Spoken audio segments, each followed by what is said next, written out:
નમસ્તે મિત્રો, શ્રી શિવાય નમસ્તુભ્યમ. હું ખત્રી કવિતા આજે તમારી માટે લઈને આવી રહી છું.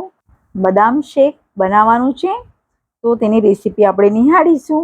અને જો તમે મારી ચેનલ પર પહેલી વાર આવ્યા હોય તો સબસ્ક્રાઈબ કરવાનું ભૂલતા નહીં, જેથી તમને મારા નવા વિડીયોની નોટિફિકેશન મળતી રહેશે.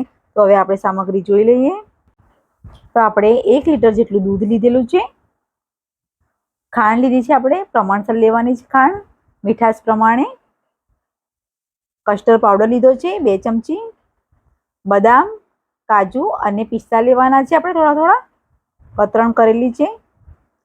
અને આપણે બદામ લીધી છે, એ બદામ આપણે એની છાલ આપણે ઉપરની કાઢી લેવાની છે. અને હું એ કમસે કમ એને 3-4 કલાક માટે પલાળેલી હતી. તો આપણે ઉપરની બધી છાલ આપણે કાઢી લેવાની છે એની. તેવી રીતે બધી છાલ કાઢી લીધી છે આપણે. અને આપણે જે દૂધ છે એ લઈ લઈશું પહેલા. તો આપણે કઢાઈમાં દૂધ અંદર ઉમેરી લઈશું પહેલા.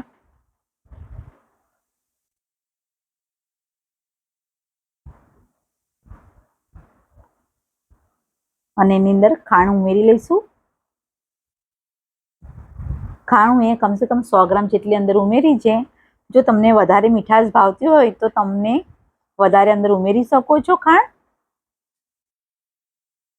અને એક બાઉલ લઈ લઈશું આપણે, અને એની અંદર બધી બદામ આપણે દળી લઈશું.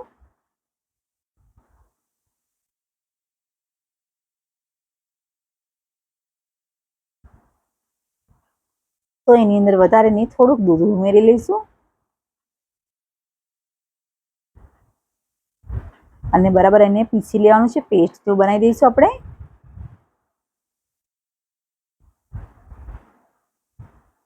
તો તમે જોઈ શકો છો બદામ આપણે એકદમ પેસ્ટ જે બની ગઈ છે.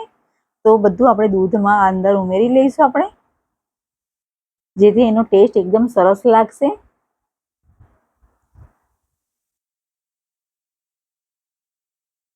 તો બરાબર આપણે કમ્પ્લીટ બધું આપણે અંદર દૂધમાં ઉમેરી લીધું છે. અને બરાબર આપણે ગરમ કરી લઈશું. અને આપણે કસ્ટર્ડ પાવડર છે એ આપણે લઈ લઈશું. અને દૂધની અંદર ઉમેરી લેવાનું છે આપણે 2 ચમચી જેટલું. તો બરાબર આપણે બધું મિક્સ કરી લેવાનું છે સારી રીતે.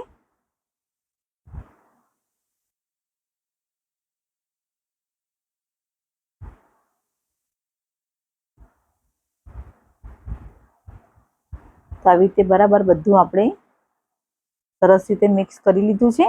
તો તમે જોઈ શકો છો. તો બધું આપણે દૂધમાં ઉમેરી લઈશું.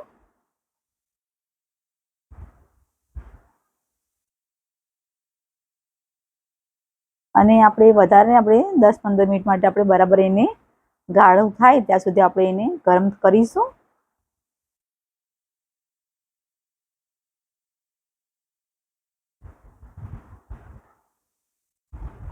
તો હજુ આપણે 2-5 મિનિટ માટે થવા દઈશું પાછું.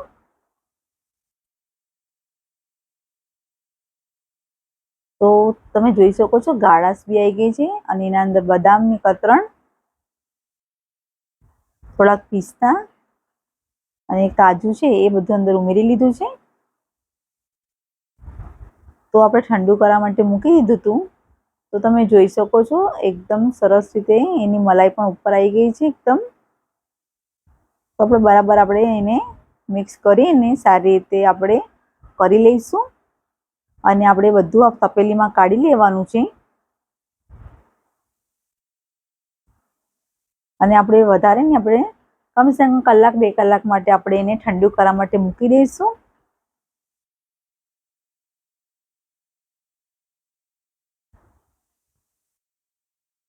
તો એકદમ સરસ રીતે ઠંડુ થઈ જાય ત્યારે આપણે પીશું બદામ શેક. તો તમે જોઈ શકો છો એકદમ સરસ રીતે ઠંડુ બી થઈ ગયું છે. તો આપણે એક ગ્લાસમાં કાઢી લઈશું. તો આપણો બદામ શેક રેડી થઈ ગયો છે. અને જો તમને મારો વિડીયો પસંદ આવ્યો હોય તો લાઈક કરજો, શેર કરજો અને સબસ્ક્રાઈબ કરવાનું ભૂલતા નહીં. Thank you.